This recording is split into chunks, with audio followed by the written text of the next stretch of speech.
Bonjour à tous, on commence ce tour de la presse sportive en Espagne, alors qu'en France, la LFP a validé hier l'arrêt définitif de la saison 2019-2020 pour la Ligue 1 et la Ligue 2, la péninsule ibérique se prépare elle à reprendre.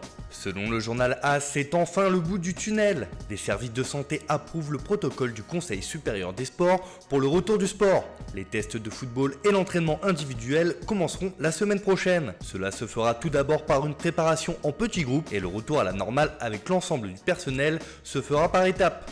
Les clubs sont quant à eux plutôt optimistes et espèrent une reprise du championnat entre la mi-juin et la fin juin.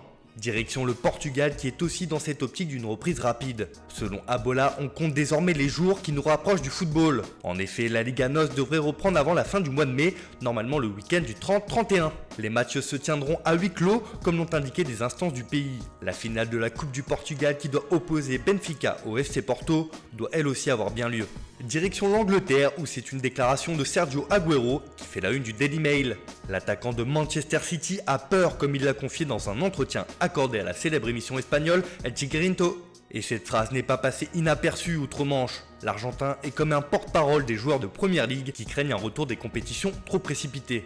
J'ai peur mais je suis avec ma petite amie et je ne vais pas avoir de contact avec d'autres personnes. Je suis confiné chez moi et la seule personne que je peux contaminer, c'est ma petite amie, a-t-il déclaré. Le Citizen est également en une du Sun, qui revient sur l'appréhension du joueur, dont le retour à l'entraînement, et pense que ses coéquipiers et lui seront très nerveux et très prudents au moment de se retrouver. Quand une personne sera malade, on va se demander que se passe-t-il ici.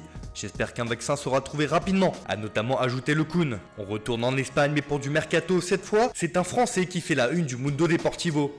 D'après le journal catalan, Quique Setién compte sur Ousmane Dembélé pour la saison prochaine. Actuellement blessé un long moment, le champion du monde 2018 profite de cette trêve forcée pour se retaper. Et lorsqu'il reviendra sur les terrains, l'entraîneur barcelonais veut lui accorder toute sa confiance. Quique Setién est persuadé de tirer le meilleur parti de l'attaquant une fois qu'il sera remis de sa blessure qui l'a contraint à subir une intervention chirurgicale le 11 février dernier. Avec la crise qui touche actuellement le monde, le Barça a changé son fusil d'épaule avec le français et estime que peu de clubs pourront s'offrir ses services cet été. La bonne affaire pour Setién qui compte bien en profiter pour permettre à l'ancien Rennais de retrouver son meilleur niveau. Toujours dans l'actualité du Barça, on retrouve Ivan Rakitic en une de l'Estadio Deportivo. Le Croate a son avenir entre ses mains, juge le journal sévillan. Alors que le milieu de terrain ne semble plus en odeur de sainteté en Catalogne, son ancien club pousse pour le récupérer. Oui, mais le Séville FC est confronté à un problème. Le joueur ne compte pas baisser ses prétentions salariales pour le moment. Dans ces conditions, un retour à Sanchez-Pizjuán semble compromis. On file en Italie où la Juventus attend de pied ferme Cristiano Ronaldo. Le Portugais fait la une du journal Tuttosport avec cette déclaration « Je suis là ».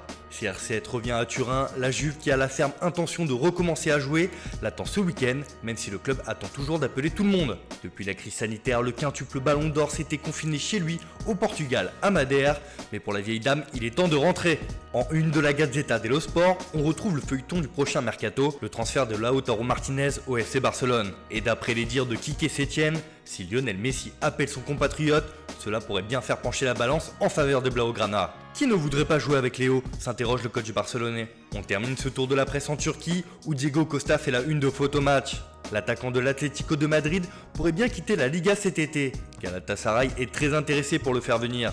Le quotidien assure que cela aurait l'effet d'une bombe en Super League. Alors que Radamel Falcao n'est pas sûr de rester sur les rives du Bosphore, le club stambouliote pourrait le remplacer par l'Espagnol. Alors que son contrat court jusqu'en 2021 avec les Colchoneros, où il a perdu sa place de titulaire et n'a pas vraiment répondu aux attentes cette saison, Galatasaray pourrait tenter de se le faire prêter et ainsi s'offrir un attaquant de renom pour la saison prochaine. Affaire à suivre donc. Voilà, c'est tout pour aujourd'hui. On se retrouve dès demain pour une nouvelle revue de presse. En attendant, prenez soin de vous et n'oubliez pas, restez chez vous.